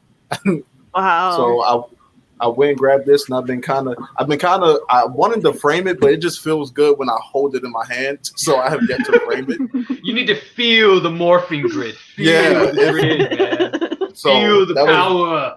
Rush You know through you're that. a nerd when you're like, I just want to hold it.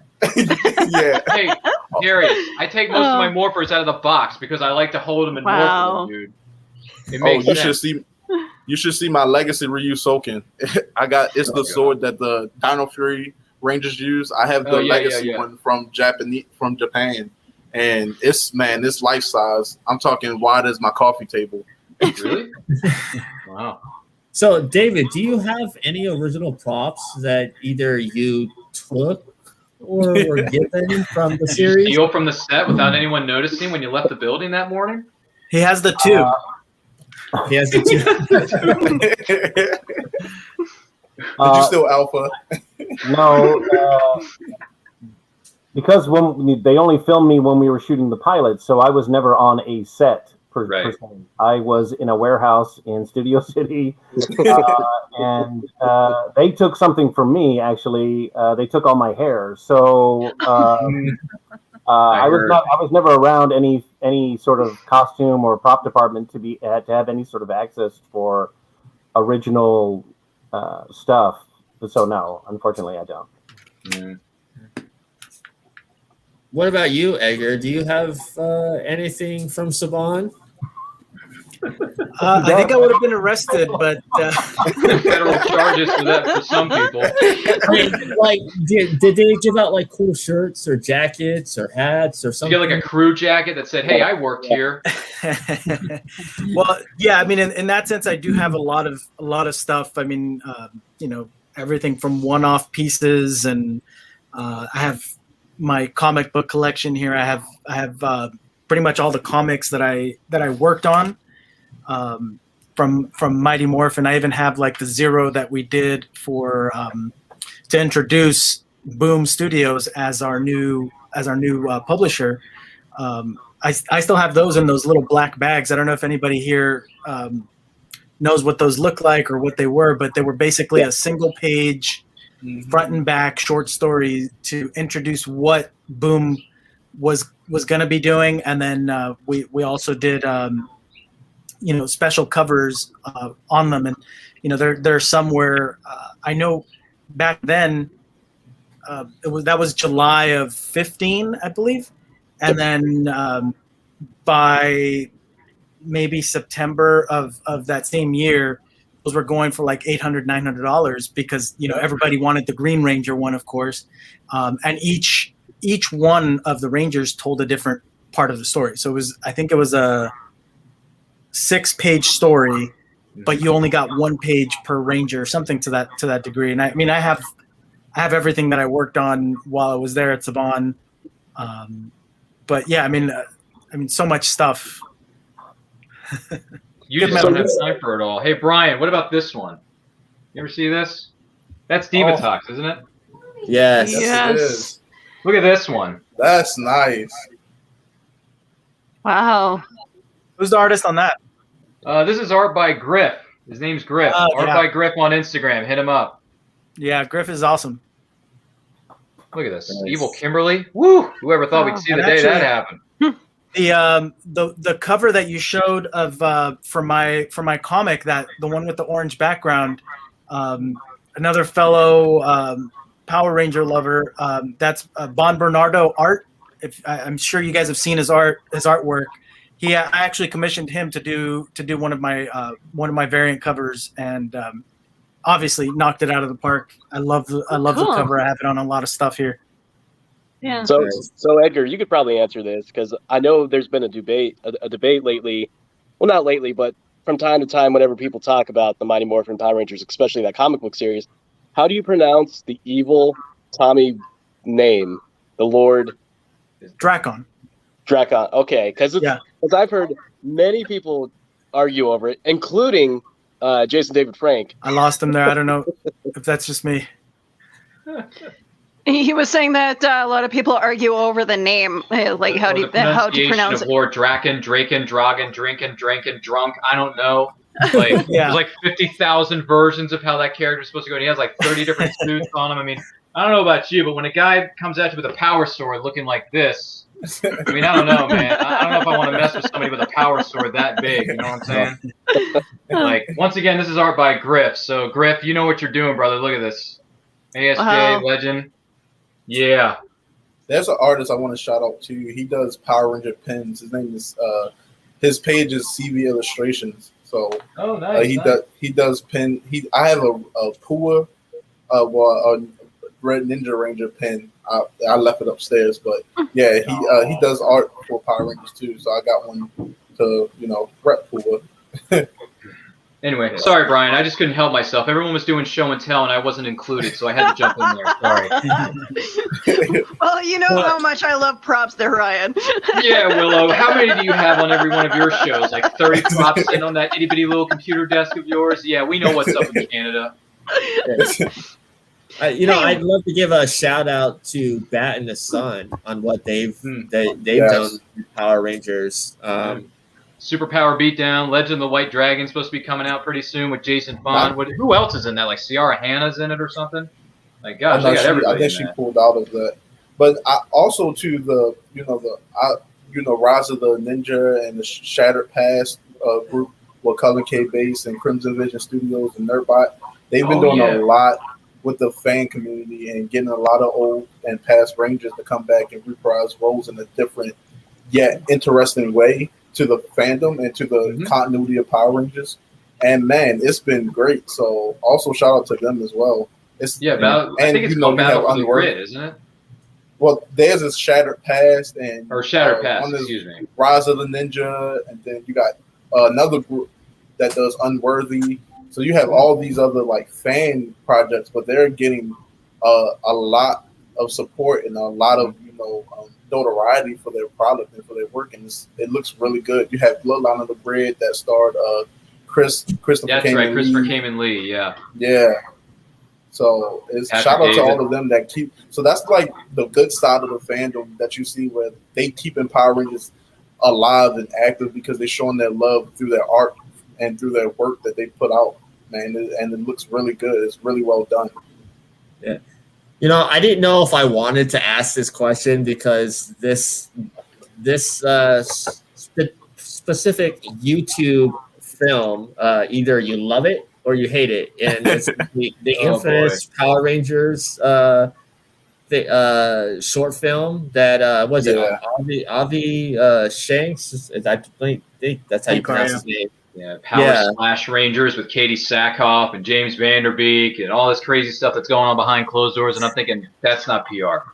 Yeah, that is definitely not PR. Like, if I'm going to make it a PG-13, that's one thing, but you made it like an NC-17. I'm like, we don't do that in this fandom. I mean, that's their So interpretation. what was it like in the Saban offices when this came out? Probably lost their collective minds. Yeah, but in a good way. I mean, we definitely, as we're people, right? We looked at it, and even though it did freak us out in the professional sense, it was well done. It was a great piece. There's so much great fan made art out there that you have to appreciate it. And I think there was that was a special case because it did not only cross a line, it basically shattered that line and like went 3 miles to the left. Yeah.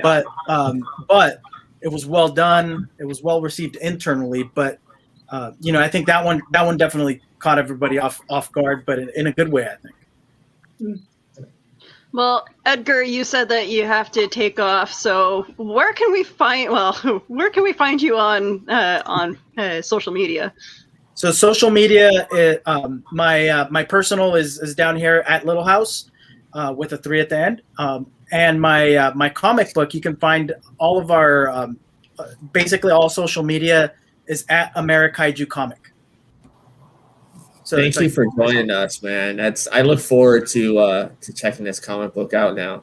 For sure. Yeah, please. Yeah. I mean, it's a great comic, and I think right now we're building up steam, and we're definitely getting there. And hopefully, I can get issues 2 and 3 out to folks a little sooner than anticipated. Yeah. Do you want to take this to conventions down the road? Artist Alley and stuff like that.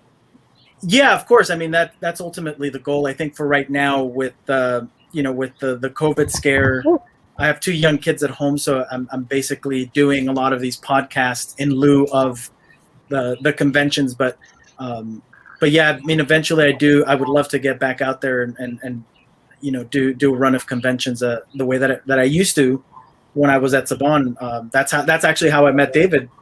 Yeah. What was that, like 4 years ago now, David? Something like that. Yeah. I just wanted to say before you left, it's good to see you again. Hopefully we'll catch up soon. Yeah, likewise. Definitely. We'll be in touch. Yeah. I mean, I'm going to have to bow out too. I mean, I've got some other writing and stuff to need to do, but thanks. We don't want to keep you because your writing's important. Yeah. So, I found your link tree thing, so that's where. Yeah, you can find me on Twitter at David J. Fielding. You can find me on Instagram at DJFielding_Zordon, and that will lead you everywhere else. So, yeah. Well, I want to thank you two for joining us, and I know Jim's a writer too, and he's got a lot of promotion, so he's got to get going as well. But yeah, Jim, where can we find you? Right there, Totally Rad Comics. Thank you, Jim, and Totally Rad Comics for being our sponsor. No problem. Yes. You guys are great. All right, guys. Well, I'll take off. Thank you so much, David. It was good to see you again. Yeah, good to see you, Edgar. Jim, Talk to you Take soon. care, guys. Have a good one, guys. It's been a pleasure. Willow. Take care, guys. See you. It was great seeing you guys. Oh man, that was fun. Man, we were in the presence of greatness, ladies and gentlemen. I don't know how we're going to top that. I thought having the Mr. Rogers of the Internet on my show this morning with Ryan K. Morris was something else. Which, by the way, if you have an opportunity, check that out on YouTube at It's Nerd Culture. Plug. Yeah, wow. We got a lot of backstories, man. I'm loving it. And I look forward to reading their future projects too, Brian. So thanks for making me go broke again. Yeah. Oh yeah. Fault, Brian. Did you say Pops? Yeah, no. But I mean, I prefer the White Ranger over the Green Ranger. Hot take, but you know. He needs help. Yeah. Oh, There you look go. at that. See, you got Zach in the White Ranger helmet because White Ranger, we all know, is superior to the Green. So, you know. Just saying. That's the next thing on my list is collecting all the helmets. Oh man, if I get my own helmet, I'm gonna lose my freaking mind. Like, cause I know there's a dude. What's his name? Legendary Props. He makes the helmets, dude. If I get a Red Ranger helmet, I'm gonna lose my ever-loving mind. You gotta win the lottery though, because those are quite expensive in today's market. Oh. What's that? It's got a plushie. Oh, you got it plushie, and he should be mine. He should be my plushie. There you go. I See, I also worked in I a was little bit of hosting a up. Pixar Disney line. So these are Power Ranger coasters.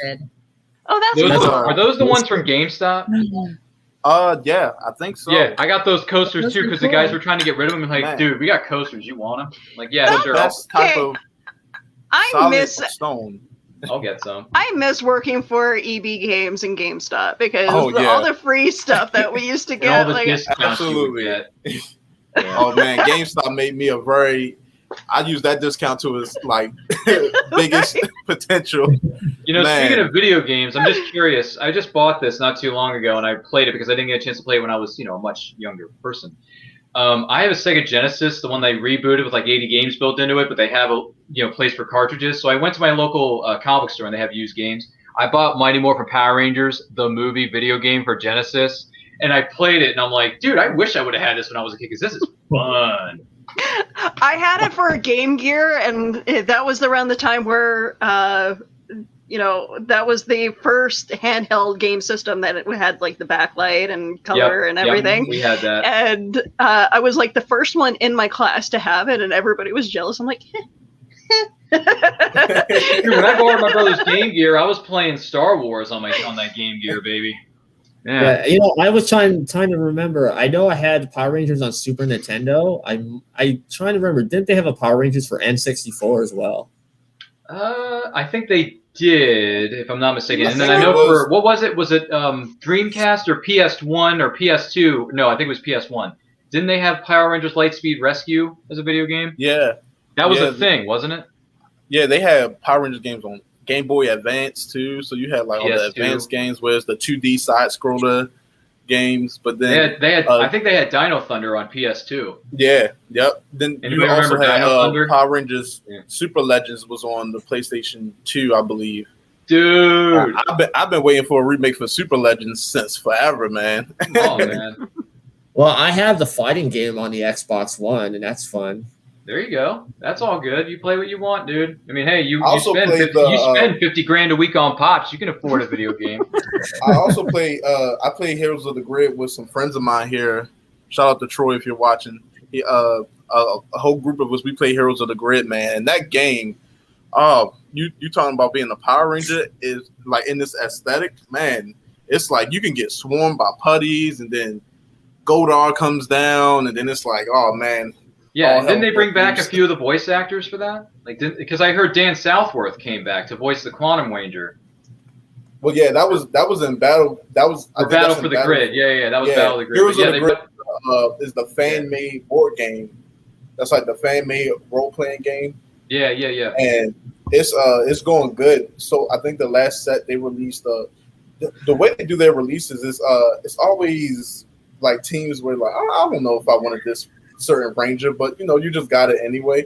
But it's going good so far. So if you haven't played it and you want to check it out, I'm pretty sure their website's like heroesofthegrid.com or something. Mm-hmm. Oh, there's Dino Fury, which is the new Love season it. that's currently airing on the networks right now. Love it. I love Dino Fury. Nickelodeon. I believe it's on Nickelodeon, right? Yeah, for the now. network that actually had a brain in the 90s, but not so much now. Minus the Power Ranger stuff aside. But yeah, I kinda wanna unless you run watched and get- Nickelodeon in 93 to 99, you didn't know what Nickelodeon was. Yeah. Seriously, I unless wanna you run grew and up get on my shows sword. like Hey Dude, Guts, Wild and Crazy Kids, and Salutes Animorphs, and Shorts. you don't know what a good show is. Just saying. So next weekend we're going to be at Central Florida Comic Con, and so will Karen Ashley and a one bulk will be there as well. So Paul Schreier's going to be in the house. Interesting. Yeah. Okay. Nice. We'll have fun, and don't forget, Brian. Make sure you hashtag Boogie with the Bear. Boogie with the Bear.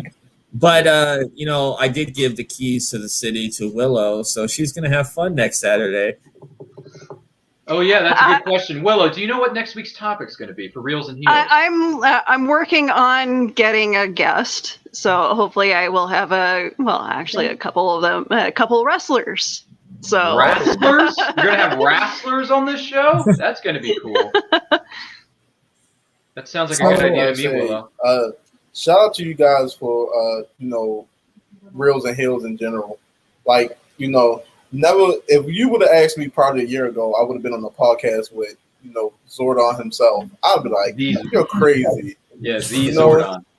So I appreciate you guys for, allowing me to feature on the podcast a lot of times as you have, and giving me the opportunity to meet some of these, role players in my life and in different aspects of my life, whether it was Robert Meyer Burnett or, now meeting David Feldon.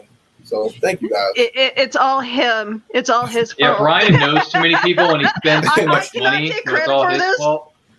I cannot take credit for this because I still don't have enough balls yet to contact. I was trying to get some of my Ranger friends to come on, but they were busy. So yeah, I was trying my best to get some of my actor friends to come. A bunch of the Rangers are actually at a convention right now in Huntington, Virginia, at the Huntington West Virginia Comic Con. So, but hey, they're having a good time and they're being safe. So have fun, guys. So I'm just curious, Darius and Ryan, do you guys run in the same circle in the Power Rangers community? Because I believe, Ryan, you're friends with Mikey, right? Yeah. So everybody in the Power Rangers community knows Ranger Stop and Mikey. So Darius, are you familiar? I know of him, but I never have met him. So. Oh, okay, all right. Well, it's all good. You'll meet him one day. Yeah. I don't know. It's weird how I know certain sides of I know a lot of the actors, but I don't know a lot of the people who run the conventions. Which I rather I want to know the best of both worlds, from the actor point of view and the fan point of view. So I'm getting there, though. Free tickets. Mikey started. He started selling toys. Actually, he called it Ranger Stop was his toy thing. And where's Toy Shop? It started with running the toy shop in a storage unit. To now he has two conventions, one in Atlanta and then one in Orlando. So nice. Yep. Trying to plug away there, Brian, since you live in Florida. There's Ranger Stop. Hopefully that'll happen in November this year. We don't know yet. That's up to Mikey. But Ranger Stop and Pop is going down August 25th to the 26th to the 28th in Atlanta, Georgia, the Weston Buckethead, not Buckethead, but Buckhead Hill, something. It's on their Instagram. Look up at Ranger Stop Convention, at Ranger Stop and Pop. Just follow them on Instagram. You'll know all the information because I can't pronounce jack squat. And I just want to get to know the convention side because I wouldn't mind working and just working with the convention. They're looking for volunteers in August for Atlanta, Darius. Hey, let me know. Look, I'm always down to visit Atlanta, and I'm also always down to hang out with Rangers. Well, you know what? You guys, I guarantee you guys probably live really close. What part of the Maryland area are you in, Ryan? Well, if I told you, I would reveal where my studio is, and people would attack me with pitchforks. And I don't want to be attacked for some of my things. Wouldn't it be funny if you guys? Let me just put it to you this way. Let me just put it to you this way. I am north, not the Great White North, but I am north of Baltimore. Let's just put it that way. Okay. Yeah, I'm outside of Baltimore, but I'm near Baltimore. Let's just put it that way. What the heck was that? I'm in the heart of Baltimore. There you go. So we're not far away from each other, Darius. We can Facebook message. That would be really funny if you guys went to the same grocery store and stuff. No, I don't think we do because I haven't seen Darius up in there trying to find, some. I don't know, maybe there's some Power Ranger stuff behind the counter somewhere. I don't know. I'm always looking for Power Ranger stuff. But hey, let me ask you this though. Let me ask you this though, Darius. In all honesty, though, how much of the Lightning collection do you have? Honestly, besides, I actually the only thing I'm waiting for is the Power Morpher. Like I'm not a big collector of figurines anymore. Like I used to. Okay, fair enough. Yeah, I used to be the big figure collector. I used to have the Lost Galaxy walkie-talkies, like the giant ones. Nice. It was Leo and Kai. Yeah. So I used to be a big collector of the toys back in the day. Now I just kind of collect the changers, and the morphers. So that's where my toy collecting go to now. Just the morphers and the Kamen Rider drivers and just tokusatsu changers in general. Touche. So I'm waiting for them to do a Chronomorph, a lightning collection, because the Power Morph sold pretty well. So I'm waiting for the Chronomorph to be remade, because that's one that's hard to get. And the Dino Thunder one is very hard to get. So come on, Hasbro, give me my. Well, and just in case for backstage purposes, I put the link to Ranger Stop Atlanta in the chat for you there, Darius, so you can find out more. Okay. And you can perhaps be an even volunteer and get behind the scenes access. Because we're here to help each other, because that's what Brian K. Morris wants everyone to do, right, Willow? Rising tide raises all ships. That's right. Absolutely. And speaking of that, you had a great episode with him on. He's Oh such my a God. great The guest. guy wouldn't shut up. I kept telling him, like, dude, this is a 1 hour show, Brian. What are you doing to me? And he's like, I'm sorry, but I got one too many stories. Well, Brian, that's because you've been alive on this earth for over 65 years, and you know way too many people for your own good. Better than to give the man a microphone. I know, seriously, because I'm asking him 2 questions, and then he'll go off on 3 different tangents on 3 different topics. And I'm like, Brian, not this Brian, but Brian K. Morris. I'm like, bro, I love you like a brother, but you've got to rein this back in. And he's like, Ryan, I'm sorry, but I am going to take your show off the rails. I'm like, we've already done that in five times, and we're already 30 minutes into the show. Well, I want to thank both of you for being on. I mean, you guys have been on together at least 3 episodes, which is great. So, Ryan, where can people find you on the interwebs? I don't want anyone to find me, Brian. I'm a shadow. I just live in the background. I don't want people to know what I'm doing. Darius doesn't want people to know what I'm doing. Anyway, with my Morphin collection. No, I'm kidding you, brother. I'm kidding you. So listen, in all seriousness, though, I want to take this opportunity to thank all the people at Reels and Heels for having us on, because this was more phenomenal. And I would more than happy to be back on this show, because can we count on each other to be Power Rangers when this thing comes up again? Affirmative. Absolutely. I'm going to give Billy a shout out, Willow, because he deserves it. So, absolutely. You can find me on Facebook, Twitter, and Instagram at RyanRPM5. Check us out. Thank you so much. On all forms of social media at It's Nerd Culture, as you can see on this beautiful looking screen that Brian has put together for us, or Willow. I don't know who's pulling the controls. Check out my show, And I Quote. It's live every Saturday at 12 p.m. EST on our YouTube channel. Check out my podcast. It's called The Nerdcast, where I review some of the movies I've had a chance to see. I just hit my 100th episode of The Nerdcast, so congrats. Thank you. That's on Anchor. Check it out. Listen to it on your way to work or school or the gym. My episodes are only 5 to 10 minutes, so you can get through it fairly easily. And aside from that, Brian Wensloff, excuse me, because I feel like I'm talking to Brian K. Morris again. Why am I still in that mode from this morning? What are you doing to me, Brian? There's too many Brians in this country.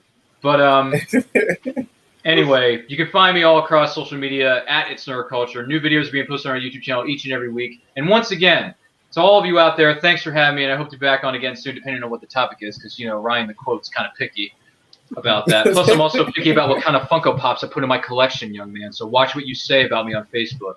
I'm looking at you, Brian. Nicole gives me credit, though. But, yeah, that's where you can find me. Anyway, back to you at the desk, Brian. Oh, Brian, we love you. Darius, where can people find you? Everywhere. Facebook.com. Oh, there it is right there. Look at that. See, everyone's so good at pulling up their cues. That is...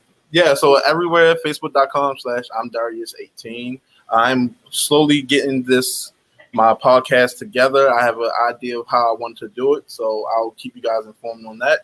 As again, thank you for having me. As normal, man, it's always a fun time when I'm on Reels and Heels. It really is. Yes. It's never a dull moment. Never a dull moment. Willow, what about you? What do you got coming up? Well, I'm actually going to be on Battle of the Nerds tonight on Nerd Culture. So, it's going to be a later show than I'm used to. And I'm sure this is going to be an interesting late night show for Ryan. I'm sorry. Some of us have to make Target runs tonight and maybe buy more Funko Pops before I do my own show at 10 o'clock, Brian. But no, in all seriousness, though, it's going to be live tonight, 10 p.m. Eastern. Willow is going up against our good friend Phil from the Distance Nerding podcast. So trust me when I say It's going to be a heck of a match. It's going to be unbelievably crazy. And the topic that I chose for tonight's festivities is going to be nothing short of more phenomenal, Brian. So stay tuned for that. Oh, man. Good luck, Willow. All right. I can never be on his show. I am always outnerded. I have too many other things in my brain that pushed all the trivia out. Brian, if you have a Power Ranger anything. episode, you know who to come to. Dude, I can't. Yeah, and if I have a supernatural episode, I know I can go to Nicole to be on the show. Don't worry, we can throw those topics in for future episodes. But Gotta brush up then. You better brush up because Not a I may little have you while. on in a couple weeks, and we're going to test your mettle against supernatural trivia. And then you have something coming up soon. You picked May, Sunday, right? Not this Sunday. Not this Sunday, but Sundays. Someday on a Sunday, something is I going to have a happen. new show coming, but I haven't laid any of the groundwork yet. And he keeps on like Just plug still it. working, people. Like Basically, it's going to be an educational type of show. teachers don't have their summers off. I don't know why anybody thinks we do. There's always a moment to teach. It's coming soon, though. All we can tell you is that it's coming soon. You know, it reminds me of that line, Brian, in that 80s film that everyone talks about called The Breakfast Club. You took a teaching position because you thought it'd be fun, right? You would have weekends and summers off, and then you found out it was actually work. That really bummed you out. Well, sorry, Nicole. I had to bring it up. I'm sorry, Before Nicole. we ring the bell, we have a friend that just wants to say something. Oh, no. Hey there, friends and foes. This is John Pica, the prophet of pop culture. I'm the host of the Back of the Cereal Box podcast, but right now you are watching and listening to one of the best shows on the internet. Ooh, yeah, Reels and Heels. Dig it! Okay, I take that back. I take back my words of "oh no," and I meant to say "oh yes." Thank you, John Pica. Thank you, John. Yeah, John's great. By the way, John, you're going to be on my show one of these days, so stay tuned for that. Oh, but now it is time to ring the bell.